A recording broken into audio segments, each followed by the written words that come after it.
بہت خوشی ہے، اطمینان ہے. وزیر اعظم صاحب ہمیں آج ملے ہیں، ان کی ٹیم ملی ہے. باٹم لائن یہ ہے کہ انشاءاللہ تعالی ان تمام اقدامات سے وزیر اعظم لیول پہ اور ان کی تمام ٹیم جس لیول پہ کام کر رہی ہے، مجھے امید ہے کہ لوگوں کو ریلیف ملنے جا رہا ہے. حکومتی اتحادی بھی آئی پی پیز معاہدوں سے پریشان. ایم کیو ایم چلی گئی وزیر اعظم کے پاس. وزیر اعظم شہباز شریف سے متحدہ قومی موومنٹ کے وفد کی ملاقات. ایم کیو ایم نے آئی پی پیز کے ساتھ معاہدوں پر نظر ثانی اور غیر پیداواری چارجز کو نکالنے کا مطالبہ وزیر اعظم کے سامنے رکھ دیا. رہنما ایم کیو ایم مصطفیٰ کمال نے کہا آئی پی پیز سے متعلق وزیر اعظم سے بات ہو گئی، عوام کو جلد ریلیف ملے گا. آئی پی پیز سے معاہدہ ملکی معیشت پر سب سے بڑا زخم ہے. وفاقی وزیر اطلاعات عطا اللہ تارڑ بولے بجلی کے بل اور لوڈ شیڈنگ پوری قوم کا مسئلہ ہے، بجلی سستی کرنا حکومت کی ترجیح ہے.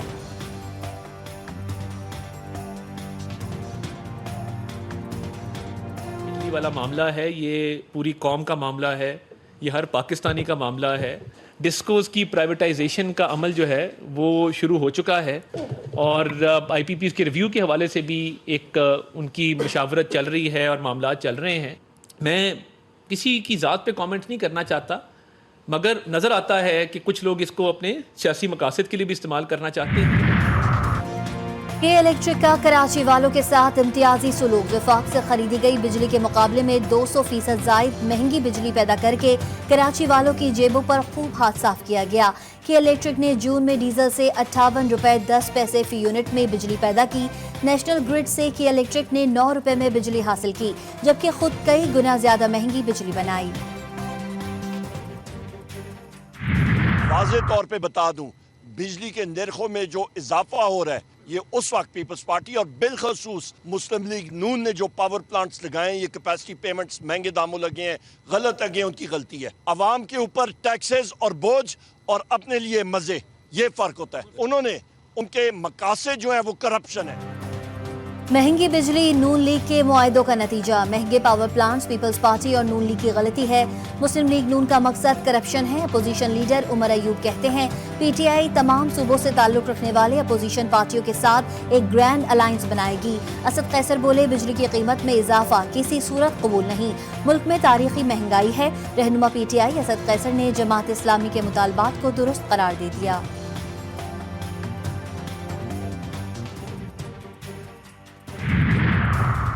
حکومت اور جماعت اسلامی کے درمیان ڈیڈ لاک برقرار. جماعت اسلامی کا مہنگائی کے خلاف دھرنا 7ویں روز بھی جاری. امیر جماعت اسلامی حافظ نعیم الرحمان کہتے ہیں حکومتی مذاکراتی ٹیم ہمارے مطالبات سے بھاگ رہی ہے. آئی پی پیز والا معاملہ جب تک حل نہیں ہوگا ہمارا دھرنا ختم نہیں ہوگا. جماعت اسلامی کا دھرنے کے پلان سی سے متعلق اجلاس. عوامی دھرنے کو مزید فعال کرنے کا فیصلہ. ذرائع کے مطابق مطالبات تسلیم نہ ہونے کی صورت میں معاملہ یوم آزادی تک لے جانے کا پلان. جماعت اسلامی کا چاروں صوبائی دارالحکومتوں میں دھرنا دینے کا بھی فیصلہ. جماعت اسلامی کل سے کراچی میں دھرنا دے گی. پشاور، لاہور اور کوئٹہ میں بھی دھرنے ہوں گے.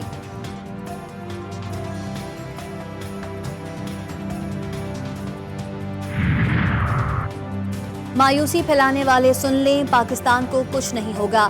نائب وزیر اعظم اسحاق ڈار کا اسلام آباد میں تقریب سے خطاب. بولے پاکستان ترقی کی راہ پر گامزن ہو گیا ہے. ترقی کے سفر میں تمام رکاوٹوں کو دور کرنا ہوگا. ترقی کے لیے ایکسپورٹ کو بڑھانا چیلنج ہے. معاشی استحکام کے لیے اصلاحات وقت کا تقاضا ہے. ایک بار پھر سے غیر ملکی سرمایہ کاری ملک میں آ رہی ہے. اگر ہم نے یہ اس کو آخری پروگرام بنانا ہے فنڈ کا، تو whether it's on the taxation side, whether it's on the energy side, whether it's on the SOE reforms and the privatization side, we have to move forward. اور وہ جو اس وقت ہماری کچھ دقت آ رہی ہے وہ ان کرنسی مس میچز کی وجہ سے آ رہی ہے. تو اگر ہم نے باہر سے بورو کرنا ہے, those have to be for the projects which in turn actually produce foreign currency for the country. I M F سے چھٹکارے کے لیے اصلاحات ناگزیر. نجی شعبے کو آگے آنا ہوگا. معاشی اصلاحات سے ہی ملک ترقی کرے گا. وفاقی وزیر خزانہ محمد اورنگزیب کا اسلام آباد میں تقریب سے خطاب. بولے وزیر اعظم شہباز شریف کی قیادت میں ملک معاشی استحکام کی جانب گامزن ہے. نقصان میں چلنے والے حکومتی ملکیتی اداروں کی نجکاری کرنا ہوگی.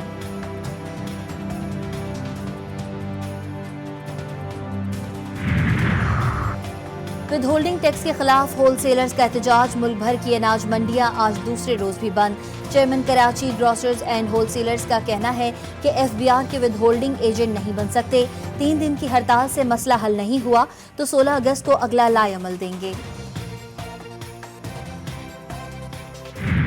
مانسون اسپیل کی دھماکے دار انٹری، لاہور میں بارش کا 44 سالہ ریکارڈ ٹوٹ گیا۔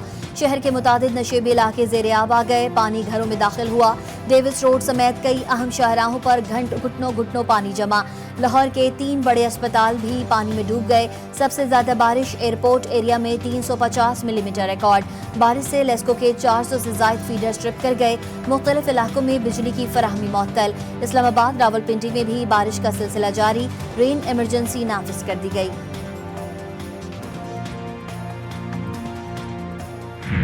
بادل کھل کر برس پڑے، کراچی میں گلشن اقبال، صدر، ایم اے جینا روڈ، گرو مندر سمیت مختلف علاقوں میں کہیں ہلکی اور کہیں تیز بارش سے جل تھل ایک ہو گیا۔ نشیبی علاقے ڈوب گئے، شاہراہیں تالاب کا منظر پیش کرنے لگیں۔ ٹریفک کی روانی بھی متاثر، بارش سے کی الیکٹرک کا نظام بھی بیٹھ گیا۔ شہر کا تقریباً 40% حصہ بجلی سے محروم۔ محکمہ موسمیات کی بارش کا سلسلہ آج بھی جاری رہنے کی پیشگوئی۔ سندھ میں بارشوں کے پیش نظر تمام محکموں کو ہائی الرٹ کر دیا گیا۔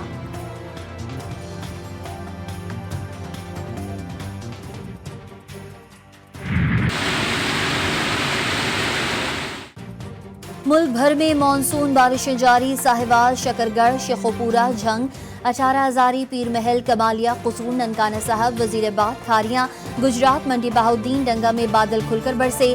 دادو، لاڑکانہ، سکھر، نوشہر و فیروز میں ہلکی بوندا باندی سے موسم خوشگوار ہو گیا۔ شیخوپورہ میں بارش کے باعث مکان کی چھت گر گئی، حادثے میں 3 افراد زخمی ہو گئے۔ آج سے 6 اگست تک ملک کے بیشتر علاقوں میں گرج چمک کے ساتھ بارش کا امکان۔ طوفانی بارشوں سے مری، گلیات، مانسیرا، کوہستان، چترال، دیر اور شانگلہ میں طغیانی کا خدشہ۔ نیشنل ڈیزاسٹر مینجمنٹ اتھارٹی نے ہائی الرٹ جاری کر دیا۔ مانسیرا کی وادی کاغان میں مہانڈری کے مقام پر رابطہ پل تاحال تعمیر نہ ہو سکا۔ وادی کاغان کا شہر سے زمینی رابطہ 3 دن سے منقطع ہے۔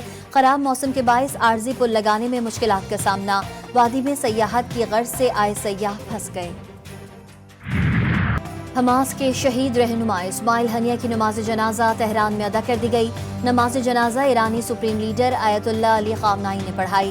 غیر ملکی شخصیات، فوجی حکام، سرکاری عہدیدار سمیت ہزاروں سوگواران کی شرکت۔ نماز جنازہ میں شہید قاسم سلیمانی کے بیٹوں نے بھی شرکت کی۔ ایرانی سپریم لیڈر سے شہید اسماعیل ہنیہ کے خانودہ کی ملاقات۔ شہید اسماعیل ہنیہ کے بیٹوں کا والد کے جسد خاکی پر گریا۔ شہید کو کل قطر کے دارالحکومت دوحہ میں سپرد لحد کیا جائے گا۔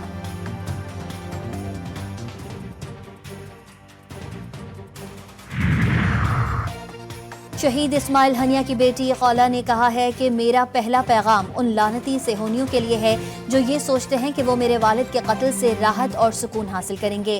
میں قسم کھا کر کہتی ہوں والد کا خون صہیونیوں کے لیے لعنت میں بدل جائے گا اور قیامت تک یہ ان کی لپیٹ میں رہیں گے۔ میرے والد کا خون فتح سے ہمکنار ہوگا اور اس پاک و پاکیزہ سرزمین میں بہنے والے خون کے بہاؤ کو روک دے گا۔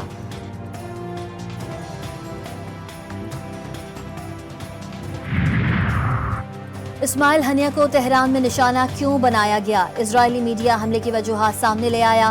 تہران میں اسماعیل ہنیہ پر حملے کا مقصد ایران کو المیہ کا شکار کرنا تھا۔ اسرائیلی میڈیا نے دعویٰ کیا کہ میزائل ایران سے باہر کے ملک سے فائر کیا گیا۔ یورپی مبصر برائے مشرق وسطی ایلیا جے نے کہا ہے کہ اسماعیل ہنیہ کو نشانہ بنانے کے لیے اسرائیل نے جاسوسی کا جدید ترین سافٹ ویئر استعمال کیا۔ بیٹے کے ساتھ فون پر بات چیت کے دوران اسپائی ویئر نے اسماعیل ہنیہ کے مقام کی نشاندہی کر دی۔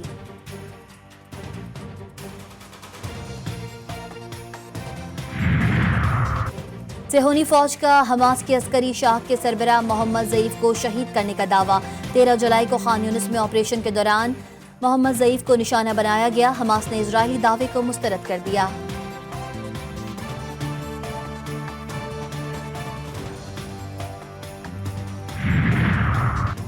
غیر ملکی دباؤ یا کوئی اور معاملہ؟ دفتر خارجہ پاکستان نے حماس کے سربراہ اسماعیل ہنیہ کی شہادت پر جاری کردہ مذمتی بیان بدل دیا۔ دفتر خارجہ کی جانب سے جاری کردہ پریس ریلیز نمبر 140 میں واضح طور پر اسرائیل کا نام لیا گیا تھا۔ بعد ازاں دفتر خارجہ کی جانب سے ترمیم شدہ پریس ریلیز میں سے اسرائیل کا نام حذف کر دیا گیا۔ فوج اور پی ٹی آئی میں بات چیت سے حکومت کو کوئی پریشانی نہیں، تحریک انصاف معافی مانگے تو قومی دھارے میں شامل ہو سکتی ہے۔ وفاقی وزیر احسن اقبال کا وائس آف امریکہ کو انٹرویو، کہا پی ٹی آئی ریاست کے مفادات پر براہ راست حملہ آور ہے۔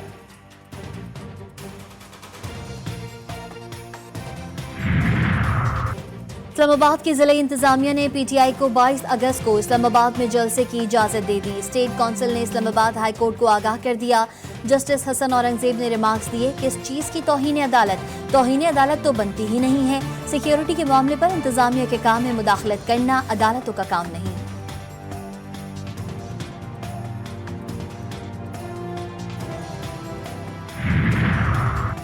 پیکا ایکٹ کے تحت گرفتار پی ٹی آئی رہنما رؤف حسن کی ضمانت منظور، عدالت کا 50 ہزار روپے کے مچلکے جمع کروانے کا حکم۔ محفوظ فیصلہ ڈیوٹی مجسٹریٹ عباس شاہ نے سنایا۔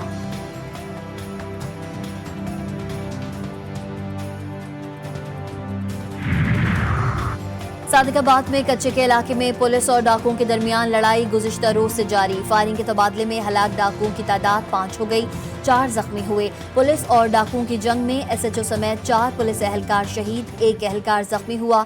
شہید اہلکاروں کی نماز جنازہ پولیس لائن میں ادا کر دی گئی۔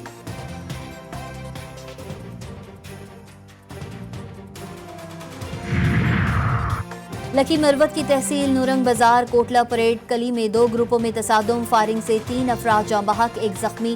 اسپتال میں سہولیات نہ ہونے کی وجہ سے 2 زخمی بنوں منتقل۔ لواحقین اور اہل علاقہ سراپا احتجاج، ڈی ایس پی تھانہ نورنگ نے بھی اسپتال میں سہولیات نہ ہونے کا اعتراف کر لیا۔ ڈیرہ اسماعیل خان میں ڈاکو بے لگام، ڈیرہ ٹانگ روڈ کنوڑی کے مقام پر نجی کمپنی کی کیش وین کو لوٹ لیا گیا۔ ملزمان 4 کروڑ روپے لوٹنے کے بعد وین کو آگ لگا کر فرار۔ ذرائع کے مطابق وین پر 25 سے زائد ڈاکوؤں نے حملہ کیا۔ وین میں موجود عملے کے 5 ارکان اغوا کر لیے گئے۔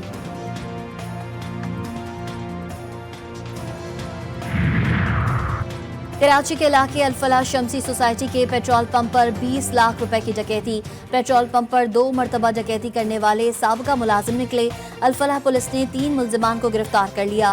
ملزمان ڈکیتی کے دوران پولیس اہلکار کا اسلحہ بھی لے کر فرار ہوئے تھے۔ ملزمان نے 6 ماہ قبل بھی پیٹرول پمپ سے 13,60,000 کیش چھینا تھا۔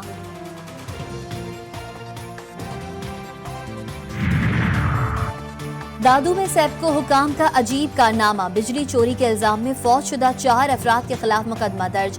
ذرائع کے مطابق سیپکو نے بجلی چوری کے الزام میں 500 سے زائد افراد پر مقدمات درج کرائے۔ متوفی افراد کے ورثاء کا کہنا ہے کہ کیا اب مردوں کی بھی ضمانت کرانی پڑے گی۔ پاکستان بحریہ کے نئے جنگی بحری جہاز پی این ایس حنین کی کمیشننگ کے موقع پر یادگار پرومو ویڈیو جاری کر دی گئی۔ اور پیرس اولمپکس میں تمغوں کی دوڑ جاری، چین 10 گولڈ کے ساتھ میڈل ٹیبل پر سر فہرست، فرانس اور جاپان 8 گولڈ کے ساتھ دوسرے اور تیسرے نمبر پر، آسٹریلیا نے 7 گولڈ میڈل جیت لیے۔